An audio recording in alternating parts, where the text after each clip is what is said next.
মাননীয় স্পিকার, মাননীয় প্রধানমন্ত্রী কর্তৃক উত্তর দানের জন্য আমার তারকা চিহ্নিত প্রশ্ন নম্বর 30 মহান জাতীয় সংসদে উত্থাপন করছি। মাননীয় প্রধানমন্ত্রী অনুগ্রহ করিয়া বলিবেন কি, ক রাজধানী ঢাকাকে ক্লিন এবং গ্রিন সিটি রূপে গড়িয়া তুলিতে সরকার কোনো পদক্ষেপ গ্রহণ করিয়াছে কি না, এবং ক প্রশ্নের উত্তর হ্যাঁ সূচক হলে উক্ত পদক্ষেপসমূহ কি কি। মাননীয় স্পিকার, আপনাকে ধন্যবাদ। মাননীয় প্রধানমন্ত্রী। বিসমিল্লাহির রহমানির রহিম। মাননীয় সংসদ সদস্য, আপনাকে ধন্যবাদ আপনার প্রশ্নের জন্য।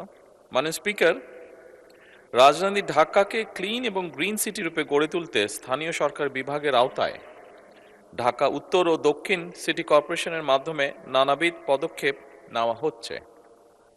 যেমন নাগরিক সচেতনতা ও সম্পৃক্ততা বৃদ্ধির লক্ষ্যে সাপ্তাহিক ভিত্তিতে জনসচেতনামূলক কার্যক্রম গ্রহণের পাশাপাশি বিশেষ পরিচ্ছন্নতা ও মশক নিধন কার্যক্রম জোরদার করার চেষ্টা করা হচ্ছে।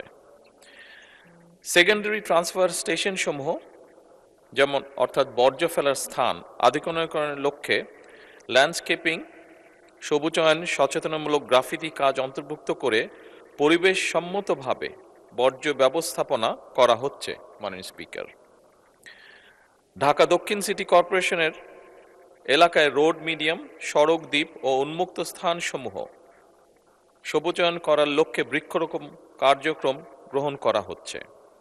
মাননীয় স্পিকার, একই সাথে ঢাকা দক্ষিণ সিটি কর্পোরেশন কর্তৃক কোরিয়া ভিত্তিক বেসরকারি প্রতিষ্ঠানের বিনিয়োগে মাতাইল ল্যান্ডফিলকে সমন্বিত সার্কুলার ইকোনমি ভিত্তিক বর্জ্য ব্যবস্থাপনা এবং জ্বালানি উৎপাদন কেন্দ্রে রূপান্তর করার মাধ্যমে সকল বর্জ্যকে জিরো বর্জ্যতে রূপান্তর করার পরিকল্পনা গ্রহণ করা হয়েছে।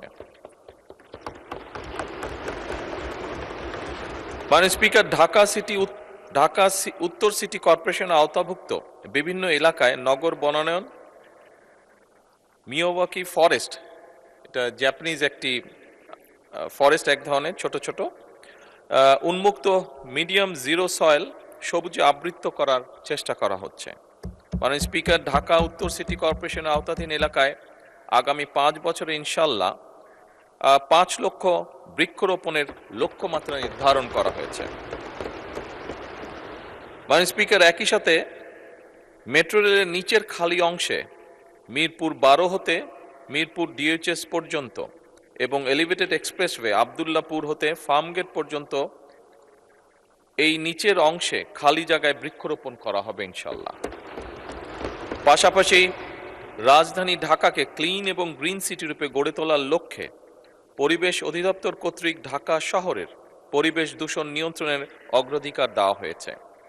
এ লক্ষ্যে পরিবেশ অধিদপ্তর নিম্নরূপ ব্যবস্থাগুলো মাননীয় স্পিকার গ্রহণ করেছে।